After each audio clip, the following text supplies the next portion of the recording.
your last ship panelists right here at Nerd HQ. Please welcome to the stage Adam Baldwin, Travis Van Winkle, Marissa Neatling, Jocko Sims, and Hank Steinberg! Oh, you're right. No. You fucked it all up. Here, you're down there. You're down there. Travis, you're right here. Marissa, you're right here. Thank you so much. Jocko, Hank. Otherwise, your names are going to be all jacked up on the live stream. You'll all have everybody else's names. All right. Hey, look at they made it, everybody. Hey. What's up, everybody? What's up? What's up? So, how's the Nerd HQ going? I think it's going. Are you guys enjoying Nerd HQ so far this weekend?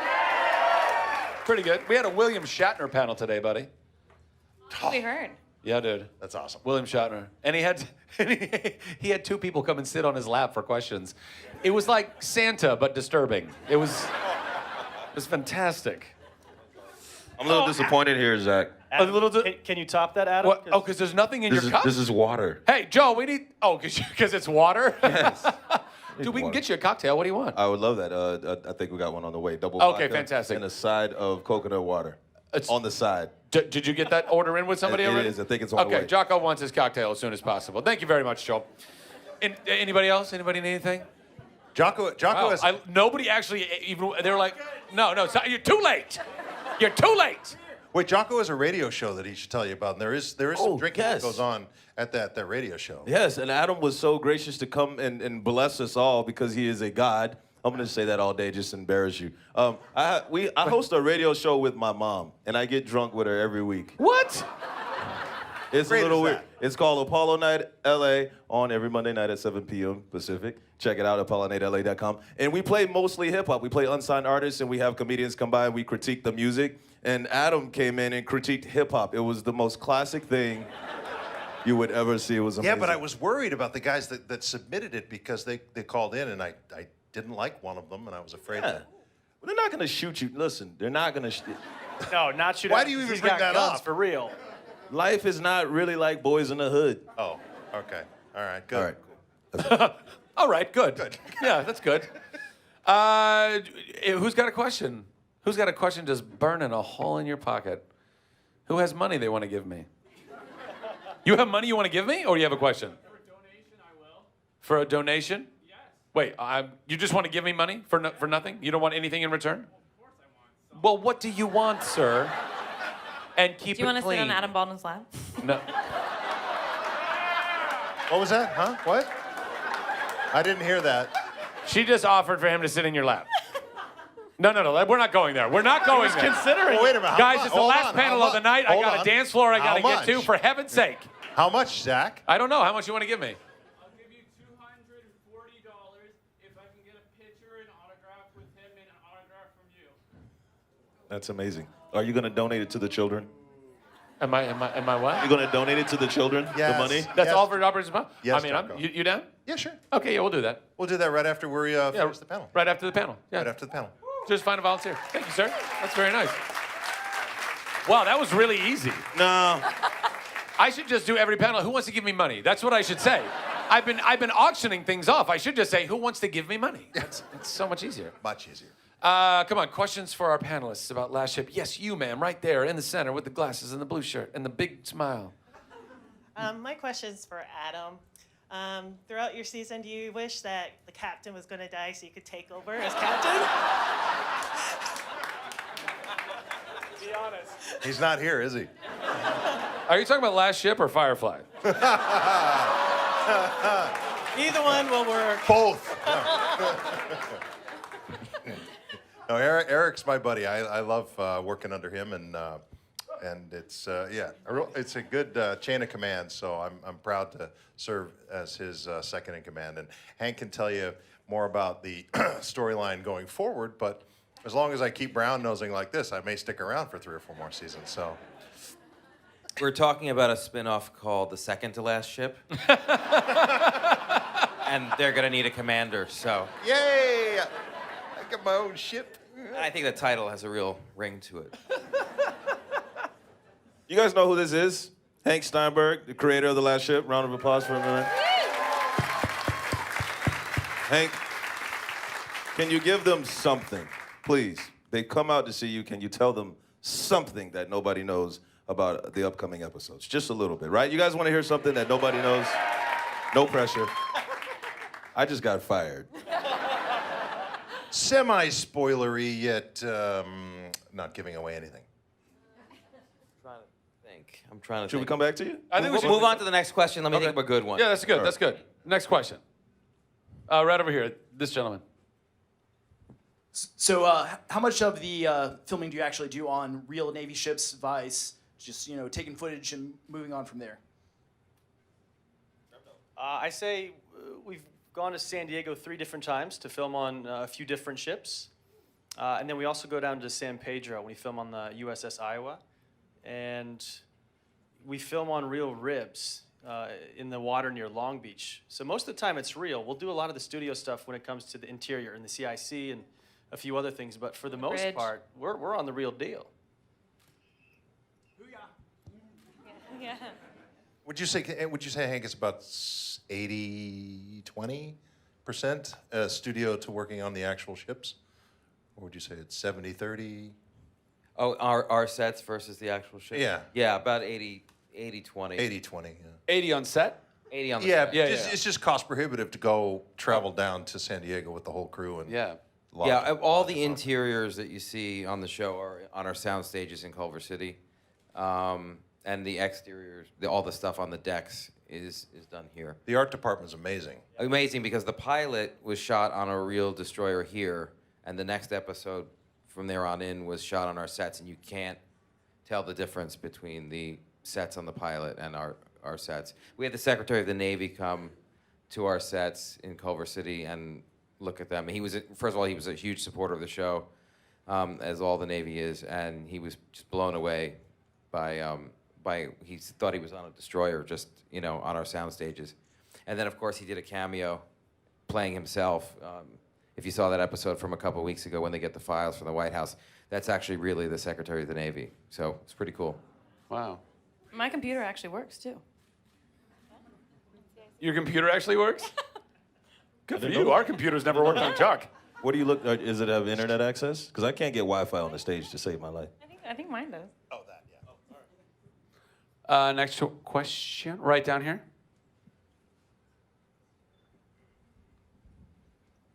So I was lucky enough to be one of the sailors that got to actually be a background actor with you guys. And one of the things that was really interesting was talking to the other actors and figuring out that, or explaining what we do and how fascinated they were in what we do. And we're all watching you guys on TV. So I'm curious, as you guys got to go on ships and see how we do things and what we do. First of all, who did you like the least out of all the actors? I really want to know. Don't answer that. Like, I'm going to go with that. So I'm curious, after seeing what we do, was there anything that surprised you or anything that just you can't quite wrap your head around, or what surprised you the most? I think what surprised me is the age. The average age of most of the Navy men and women were 18 to 22. Like really, really young kids. And all of them that I spoke with had aspirations to do things outside of the Navy. A lot of them a few of them wanted to be an actor, an actress. Another one had a clothing line. Another one was big into poetry.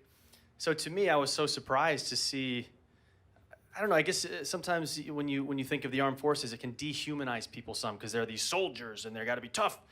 But when it comes down to it, these people they're just like us. And they're very creative and they're expressive. And that was really cool to really see eye to eye with them. Adam? I was going to say, yeah, I would echo that. It was surprising how young and disciplined they all were, and also that each individual aboard has their own specific job. They have a job, and they also have their Navy duties aboard. So they're working towards a skill set that can carry them forward, whether they stay in the Navy as a career or whether they go out into the civilian force afterwards. So, but just to see the look on some of the young faces, just going, yeah, you run this platform, this weapons platform that is just I'm just glad they're on our side. Yeah. I would say the age. Yeah, Yeah. It was shocking, really. yeah, just echoing what you all said before. They're your age. Yeah, and I was so impressed with the pride that each person took with the job that they had on board. So yeah. A healthy sense of pride. Yes. I don't know if I was so much surprised as I was taken back with, like you said, this sense of pride and the commitment. When I first stepped, I told the story a lot, when I first stepped foot on the ship, I think it was the USS Dewey the first year, I played a lieutenant on the ship, and sailors, not knowing whether or not I was an actor, were coming up to me and saluting me. And I didn't know what to do, didn't want to salute wrong, but someone told me that they were just saluting the uniform, and it's just, you can nod or salute back, and it just showed to me the dedication and commitment they had, just that one small gesture, because they didn't want to make the mistake of assuming that, I was an actor and I wasn't. So it was a great feeling. It was a little bit overwhelming, as a matter of fact. I loved it. Sometimes we'd walk down the dock, and there's a security gate, of course, and the guys that knew us, they wouldn't salute, but the guys who didn't know us, they may be standing there, and they would, wait a minute.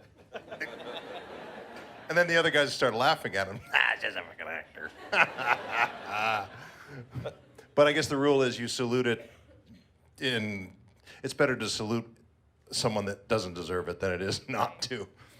That's one of the other cool things, is that we're actually filming on active ships. There's 200 servicemen and women who are running around doing their jobs. Some of them have been tasked to painstakingly be actors on our show.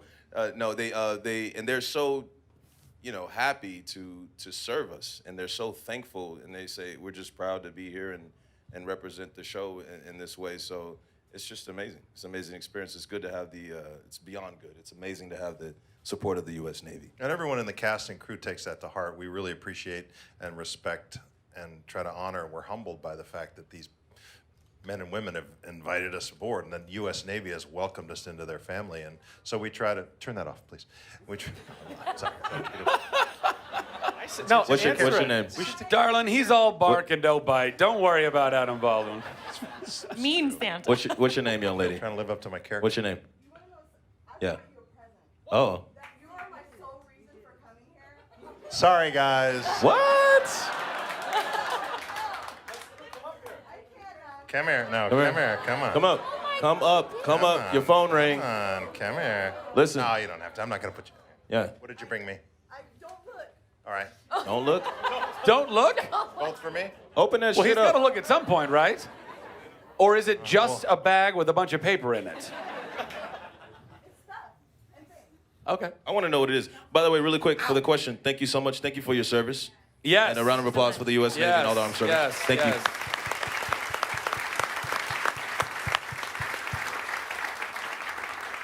Give her the microphone. Yeah, give her the mic right now. No, take the microphone. Just take the microphone. You can't feel your legs? I'm totally. I want Maybe you're sitting wrong. What's she drinking? I want some of that. Do you need some water? Go.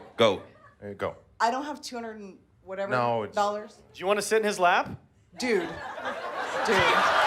Do it. Do it! Do it. Come on. Get up here. Your 15 seconds is almost Come on, up. get up here. Come on. Yeah. Now, Adam, purr like a kitten. Yeah. Ladies and gentlemen. What? Hey. You gonna twerk for him? Yo, Travis, narrate this in your deepest voice. Buy you a mockingbird. That mockingbird don't sing. Shh. There we go. There we go. What's up?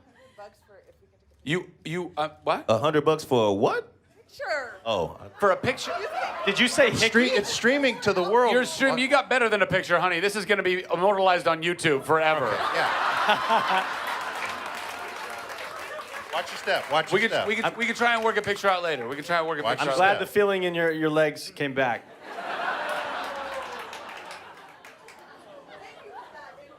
Oh, no problem. Anytime. So the last ship. Who has a question? Right back there, that gentleman. That was a burp. Sorry, I beg your pardon. You, darling. Yeah, go ahead. I almost said gentleman. I don't know. I couldn't see your face. I don't know. Strong hands. Strong hands. I don't know. I beg your pardon. I hold no hard feelings against you. Thank you. I appreciate that. And thank you for calling me out, sir. Even though everyone heard it anyway. Yes, go ahead. I just have a question. It's actually like the very first episode when I watched it. You guys were like in Antarctica or whatever, and one of you said something about like, 60 below outside, and I've been in those temperatures, and the first thing that went through my head was bullshit. They're not dressed warm enough for that. But I was wondering, like in real life, like through all of your careers, like. Because I know being on the boat, you've probably heard the stories from the servicemen and the just horrible temperatures you have to go through. So what is the worst conditions or like the most extreme temperatures and conditions you've been in like throughout your careers? I did a movie called Jarhead years ago, 2005, and I was. Kudos to the stars of Jarhead. I was more or less a glorified extra, but I was on the movie the whole time for 5 months, and we had this scene we shot up in Castaic, I think in January, and it was, I looked at Zach, you were in the movie with me? No? You know. Sure. I'm like, I just looked for you for assurance. But it was snowing, and we were crawling through the mud and water, and it was, we were drenched, and I was freezing cold. And some actors were quitting. It was horrific. I mean, for me at the time, and I don't know. I wanted to quit, and one of our advisors said, "It's all up here," and I just kept going. But it's terrible, freezing cold. I filmed a movie in Canada called Blood Work with Tricia Helfer, and it was, I would say, somewhere around 25 degrees. I don't know what that is in Celsius. I always forget that shit. It doesn't matter. Okay, great. It was cold as hell, and we were wearing basically just a hospital gown, and I happened to be sick, and we had to be outside for the entire day, and someone spit in my face that day in the film. So it was like one of the worst days I've ever had, but I got paid for it, and I got to work with a really beautiful woman, so I did it with a smile on my face. And now he's got tuberculosis. Indeed. So worth it. Marissa?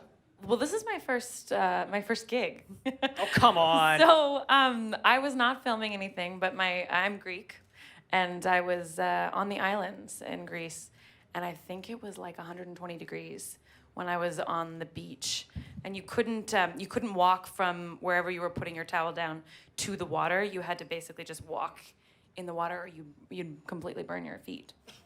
So yeah, Mykonos is hell my in the Greek summertime. story. I know. It's terrible. There are big problems in the world right now. That's okay. The temperature of your money is not doing so well right now, so I'm sorry to hear about that. That's not good. That's not good. Adam, any tip? Too late. No. Well, no, I empathetically, I was riding a horse in The Patriot, and I was empathetically feeling the misery of the guys that were slogging through the mud. It was a little chilly that day. Sympathy pain. I personally didn't have to suffer through the mud crawl, but that was as close as I ever came to having an extreme condition out there. I was in the Mediterranean Sea watching a freediver at one point. I got a little maybe cold, but it wasn't too bad. I mean, the water was maybe 85, so but it was wet. It was very wet. Thank you, Adam. That's it, yeah. I don't get on that side of the camera, but one of my first jobs was... What'd you do, get a cramp while you were writing? that does happen, a little carpal tunnel. Yeah. I was a set PA on a movie called The Mighty Ducks with Emilio Estevez. Yes. The Flying V? You came up with that shit? I did not come up with it. I was a PA, production assistant, which meant I was standing in the 11 degrees in Minneapolis holding an umbrella over Emilio so that the snow didn't fuck up his hair. Hi, I'm Hank. Nice to meet you. I really like the Breakfast Club. And that's how my career began.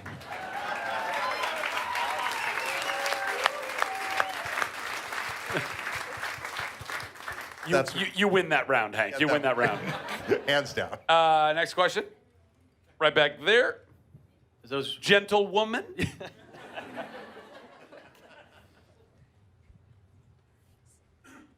This question's for Adam. I'm just wondering how he enjoyed his recent trip to Australia. I went to Sydney and Perth. I visited a wonderful entertainment pop culture event called Supernova. And I met beautiful Australian people. Were you there? Oh, you were in Perth, yeah. So we wandered down into the Swan Valley for wine country and nice. And we went to Fremantle on a boat and walked down, these are different cities, down to the Opera House. What else did we do? Met a lot of really beautiful people. I love Australia. I know Yvonne Strahovski's traipsing around back here, stage somewhere. She's from Australia, so she was really my first introduction to the niceness of and the bodiness too. That she can swear. Body. Body. Not yeah. body. Well, that too. But Well, that's what I that thought you too, meant. Clearly. got a pretty good game, And I thought, well, that's very body of you to say. Yes.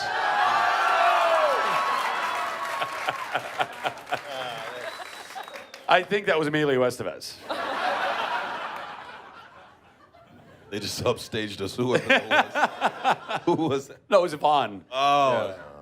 So Hank, if we could do a last ship like trip down to Australia, that would be great. We're working on it. Okay. Season 3. About that reveal that you're going to give to them. Anything yet? Okay, Jocko. You're welcome. I'm going to say that Jocko's going to get someone to smooch. Oh, yeah. They only saw that in the trailer. They already saw that in the trailer? Oh, Yes. right. Oh, I forgot you don't watch television. There's a trailer. Your show, it's running. No, I'm too busy. You already knew that? All right, we'll come back. Come back to me. Next question. Yes, you in the hat. And you got a mic coming at you right there. Yeah, I just want to ask Hank, the writer and creator, where did you come up with this idea and how long have you been working on it? And how long did it take you to get a studio to pay attention to you? Let's see. Well, Michael Wright, who was the head of TNT when the project was conceived a few years ago, had been in love with the book, The Last Ship, which was written by William Brinkley in the 80s. It was a Cold War era, post-apocalyptic. The premise of the book was that there was a nuclear holocaust and there's a ship of Navy people kind of tooling around in the water and trying to survive. So that Michael Wright brought the book to Michael Bay and asked him to produce it. And then Michael Bay's partners, Andrew Form and Brad Fuller, went to their agent and said, we need a writer. And it happened to be the same agent as mine. So in this case, it kind of fell into my lap. So I went and met with them. I thought it was a really cool idea. And I was really busy doing a bunch of other things, and I thought I could use a little help. So I called up an old friend of mine, Stephen Kane, who I went to college with, who is also a great writer. And we decided to collaborate. And then we sat down and over a series of lunches tried to figure out how we were going to update the book, because the idea of a nuclear holocaust just felt, felt a bit dated. And pretty quickly we came up with the idea that a pandemic would be more interesting, and not only more interesting premise for a way to wipe out the world, but that on the flip side of it, it wouldn't just be meandering around the seas being upset that everyone's dead, but that there would be a way to fix it.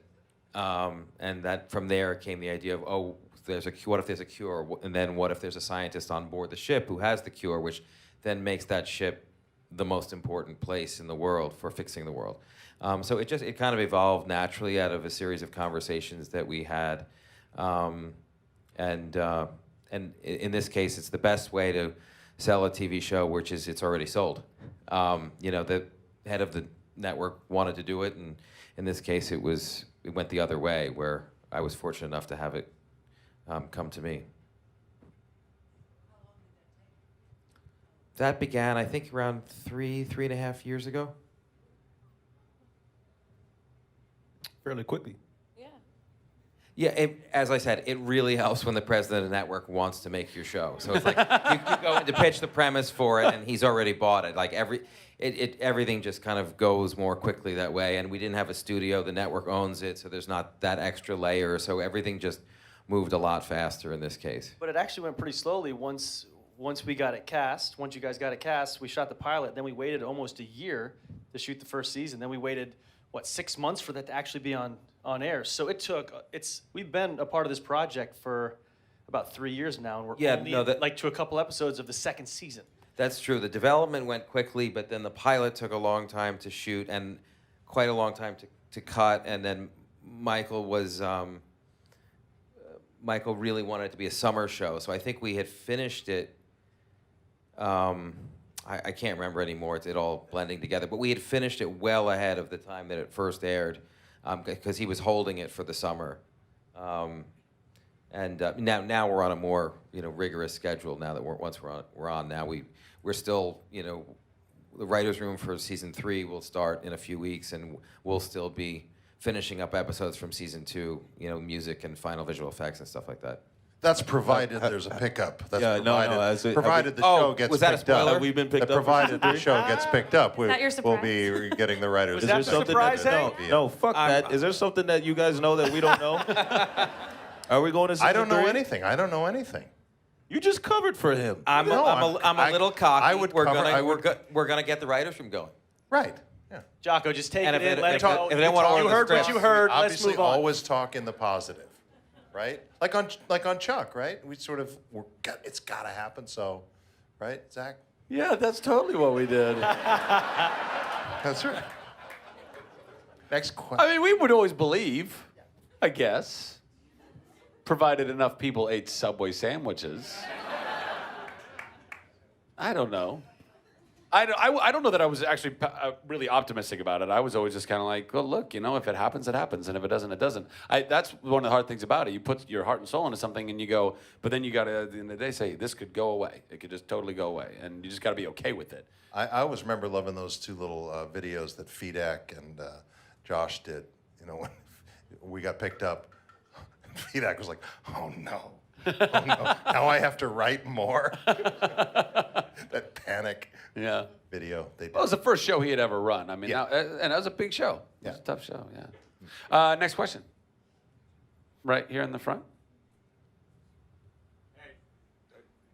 How you doing? Good. All right. What's up? First of all, I've been in the Navy for 17 years. I've worked under 5 XOs. You are the nicest XO I've ever seen displayed ever, anywhere, at any time. Almost to the point of non-believability, but, You want to sit on his lap, don't you? What's that? You want to sit on his lap. Are you trying to make him mad right now? No, I'm good. Sit down, E3. No, kidding. 17 years. How many XOs do you know put I don't an think I can axe stand through up. a man's chest? I'm sorry? How many XOs do you know put an axe through a man's chest? Not a one. Not a one. Yeah, Thank God. I'm not that nice. Thank God. No. But But I did have. but my- what I learned on the Halsey was that it was an uplifting sort of role that the XO needed to. No, Yeah. okay. We'll go He with that. can be enough of Sure. an ass on set, so on screen Sure. he tamed it a little bit. Well, Yeah. if he's an ass on set, then he's being an XO. He's doing his job. All right. Hank will make me meaner. Yeah. Yeah, I'm willing to take notes from anyone. That's how we make it a good show. My question is, you all play various, roles on the crew in different flavors of officer, right? So from the top down, and I was just curious, how much research did you do into your specific characters? You work in EOD and XO, and so on and so forth. Well, I tried to, by osmosis, get as much information as I could from the captain and from the XO aboard the various ships that we were on. The first one was the Halsey. And,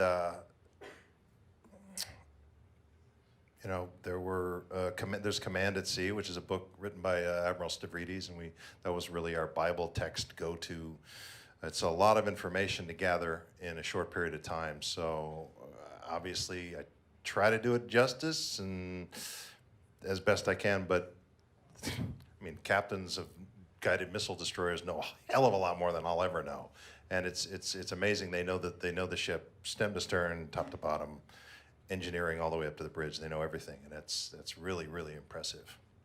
What was your rank, sir? I'm an E6. I'm a first class. Thank you. Thank you for your service. Thank you for your service. Yeah.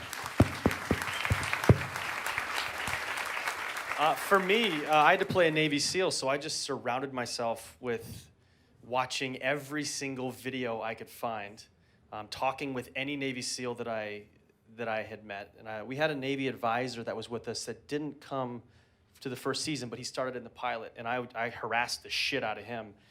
And I just started reading books on the psychology of killing and being in combat. And I just started studying the psychology of it, and then I started training. I started doing a lot of CrossFit. And I know Navy SEALs invented CrossFit. And I started doing Muay Thai, and I started doing knife and stick training. And so I just threw myself into the world as much as I could, because I know that there is no way in hell that I could ever be as skilled as a real Navy SEAL. So I just tried to do everything that I could to just somewhat, hopefully, emulate them just a little bit. And then the audition for The Last Ship came along. See, that's how I prepare for every role. Even for this panel. I was back there doing push-ups. I was talking to Julie Pleck, who came out before. I do the salmon ladder. Did you call it a salmon ladder? Is that a ladder? What is that? Son of a... The salmon ladder is the thing was like they gotta like kind of do like kip ups. I'm doing that. That's for season 3. I'm gonna do that. Assuming that there is season provided we would 3, yeah, it's pickup and all that. Optimistic. And for me, I actually got cast and I had to shoot the next day. So I was in New York City. I got cast 4 hours later, 6 hours later, I was on a plane and shooting 12 hours after that. So I had to play a bit of catch up. But we have the Navy with us every step of the way, every single day. And so for me, I feel like it's always continual training. All those acronyms, gosh. So it's nice. It's nice that they're always with us and you're always learning. And I feel like the best way to learn is to ask the real deal. You're really good. I'm always impressed with all that language you guys speak in the CIC, and I thank God I'm not in there, because that's crazy. Speaking of videos, I watched some, even though Burke's not a Navy SEAL, I watched the documentary, the Buds training online, which was just insane, just to see the commitment, a little bit of the commitment that goes into the whole thing, and that was very inspirational for me. An anecdote on the side, just about the strength training. You Big Tony? Remember Big Tony the SEAL? Tony Rapinski. Yeah. He's not to name names. Yeah. So we were sitting around chatting about Full Metal Jacket, a movie I did many years ago, but my character carried the M60. And we were just chit-chatting. He goes, so what does that thing weigh again? It's about 16, 18. I see it has 18 pounds without the ammo. He said, that gets pretty heavy over the day. Yeah, it does. You carry it around. Yeah, after a while. But, I was young and brave and strong and stupid then. So he said, you just get stronger. He had to be there. He said you should get stronger? No, you get tired carrying this thing around. The SEAL creed is we'll just get stronger. Just it get doesn't stronger. seem heavy. Oh, gotcha. Yes. Yeah. Anyway. Yeah, I guess we had to be there. Yeah. I wish I could I actually go didn't back understand in what time. you said. Otherwise, I probably. Hank, were you going to say something about that particular question, or? I was just going to say that without the Navy, the dialogue would be something like, "Shoot him, fire that missile." Oh no, they're firing at us. That's how the first draft reads, and then we give it to our advisors, and then it comes out like you see it. Have you? Are you aware of the new Navy tech that's coming out, like the kind of laser tech that they're incorporating into some of their warships, and railgun, like that kind of stuff? And are you thinking about somehow being able to incorporate that in the show? Our Navy liaisons and advisors are often pitching us stuff. This will be really cool. You got to show this, and we're somewhere between like let's serve the story and let's be a commercial for the Navy, and Right. we end up somewhere in between. All right. I like that. I just like lasers. But they lent us the hospital ship, which we shot the whole episode on for last season, which was just incredible. And without that, I mean, last week's episode looked like a $50 million movie, and we just couldn't have even conceived of it if we didn't know we had that from them. I mean, we knew we had it from them before we ever even talked about the story. We had seen that ship, the hospital ship, and we'd seen it in the harbor, and we'd asked, do you think we could set an episode on that ship, because it's just so cool. And we got the clearance from him way ahead of time, and then we crafted a whole storyline. What would be the reason that they would want to go on it? And it ended up becoming a really interesting and major story point in the whole season of them going there. So it's a very organic process as we work with them. I think it's awesome, the symbiosis that you have with the Navy. I mean, you guys show them so much respect, even just as a cast, but how you portray them, how you... the love that you give them through your creative process, and I love that they see that and they respect that and they go, hey, thank you. You want to use some of our cool shit? And that's awesome. Another question, right down here. Hi. This question is for Marisa. How can you handle being surrounded by such attractive and beautiful men on set? Yeah, let's answer I'm that. standing 3 rows away and I can barely breathe.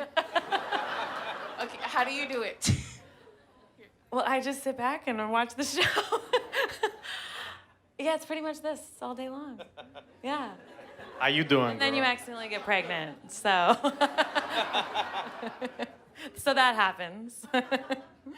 She's too busy It's pretty learning great. acronyms. Yeah, Yeah. dealing with the acronyms, and then I look up and go,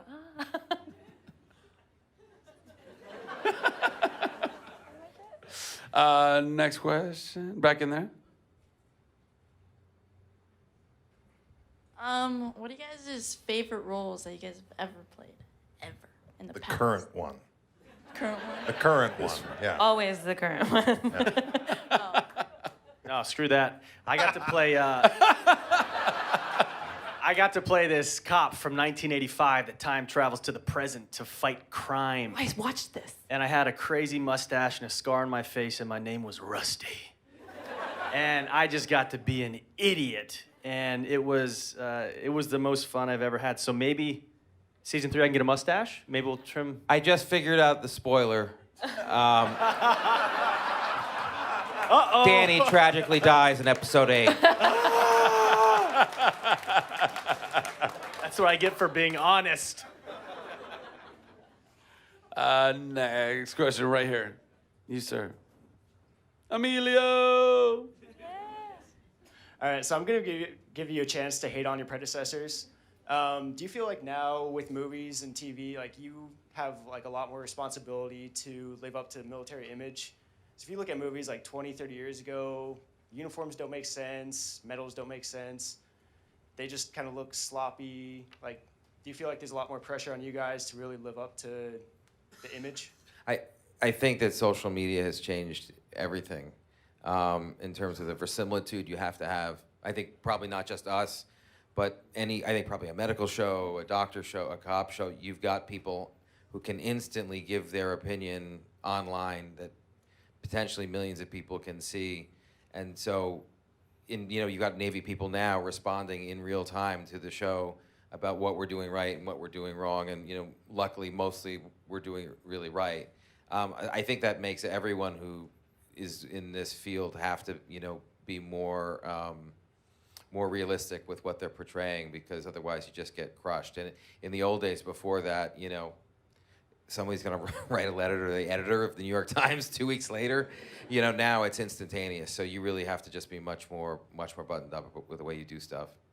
I know the writing definitely has to be on point, but as actors, I mean, do you feel like you have to kind of portray like that military image in your lives? Maybe even like someone's going to walk up to you on the street and be like, you don't act like you're that character anymore. Yeah. Well, in a certain way.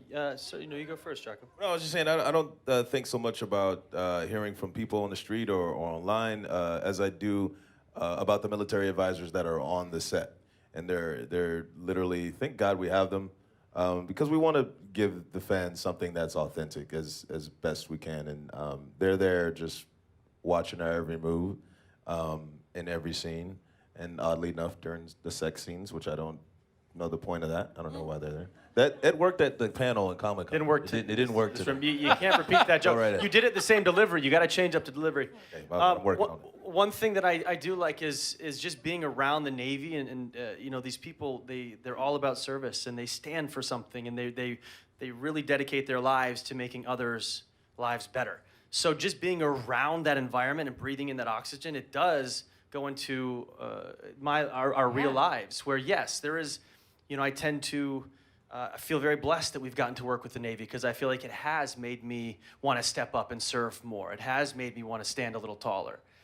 So absolutely. Nice shirt, by the way. How much? My boy Blue. How bad do you want to serve, Travis? What? How bad do you want to serve? You right now? You want another drink? No. Touche. You don't want to take the pay cut. Yep. Oh. Wait, in your what- face. What did I miss? What make? Hey, 17 years in. Awesome. Next Should be paid a lot more. Way more than us. Absolutely. You guys are the real heroes. We're just pretending. Without a doubt. Who's got a next question?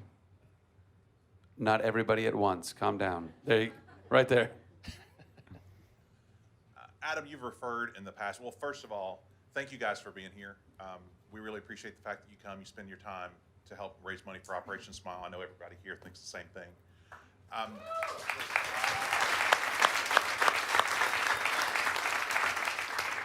Adam, you've mentioned in interviews before that you tend to try to bring something of yourself to each character that you portray. I would like to ask the opposite of that, which is from the characters that you're portraying now, of all the actors, what is something that you're taking away from that character that's becoming real in your life now? Damn. Shit just went deep. Good. This is supposed to be lighthearted.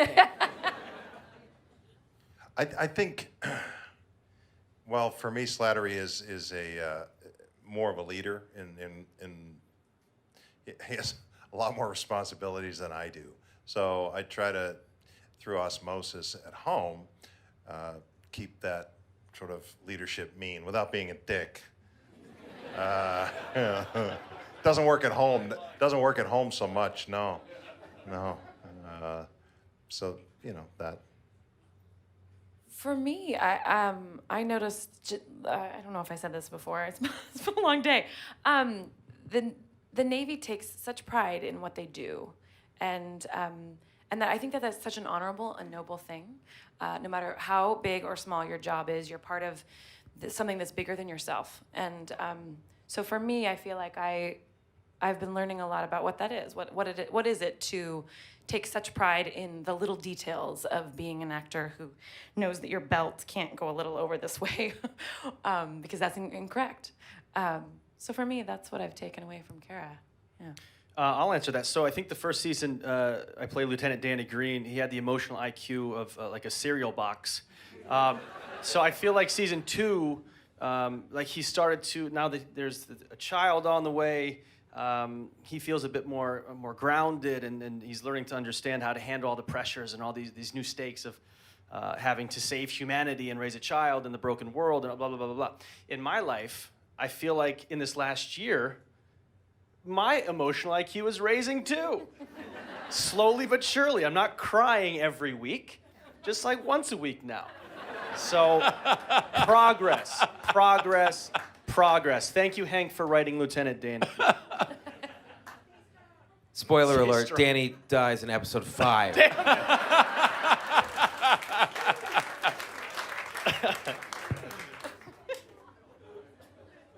Jocko, did you have anything? Yeah, I had to copy what Marissa said, and not because I can't think of anything, but You're still burned from that joke that didn't land, aren't you? yeah. Yep, I'm in the same boat as Adam. We both, and that's my second one. It didn't. I'm just gonna stop talking now. Just keep drinking. No, seriously. Like what you said made sense. I love the fact that you said the belt can't be off a little bit, and your ties, your boot blouse ties, is that what they're called? Yeah, it can't be hanging off, and I mean all of that stuff matters. Yeah, what you said. We got time for one more question, all the way in the back there. Gentle Hi. person. Alaska, Zach. Alaska. This is for Hank. Earlier, Dennis Haysbert was talking about a role that he had where he didn't have to rewrite a single line. And he said it was because the writers knew their actors. As a writer, how much, especially when you're writing something that's not referenced in a book or something, how much do your actors influence the way you write or how you write? And do you try to actually look at them and say, okay, this would really come out of this guy's mouth? Absolutely. I mean, I think that's one of the fun things about television is that it becomes this very organic process where you learn about the character more and more the deeper you get into the show, and the character and the actor really start to morph. So you start to figure out the cadences of your actors, and you start to figure out, I think kind of what works for them, what they do well. You find the humor that might come naturally to the particular actor as they morph into that role, or whatever the case may be. Obviously with Rona, she's English, so you sort of start to write with a little bit more British vocabulary for her, and so you just the actor and the character kind of starts to morph over time, and you start to sort of feel where your actor's strengths may be, and you just kind of, and you also picture them in your head when you're writing in a different way than when you're writing a film script, for example, where you don't even know who's going to be cast in that role, and it's kind of just a little bit more amorphous in your mind. So I think it happens both consciously and unconsciously over time. How did you know I could shoot the nipples off a chicken? That we just made up. Yeah, to add to that, definitely there's been a few times where Christina, for example, Christina Elmore, who plays Alicia, Lieutenant Granderson, was singing on set, right? And I think you or Steve walked by, heard her singing, and then that ended up in the show. Wolf. They saw, Wolf, Hand-to-hand Brent combat. Foster, if you guys saw the last episode, The Solace, he comes in, he plays Wolf. You find out that he's an insane martial artist. They've written that in. Found out that I was a stud. Gave him It worked. a hot He's shit. back, baby. He is back. He's back. Ladies and gentlemen, on that note, please give it up for our last shift panelists.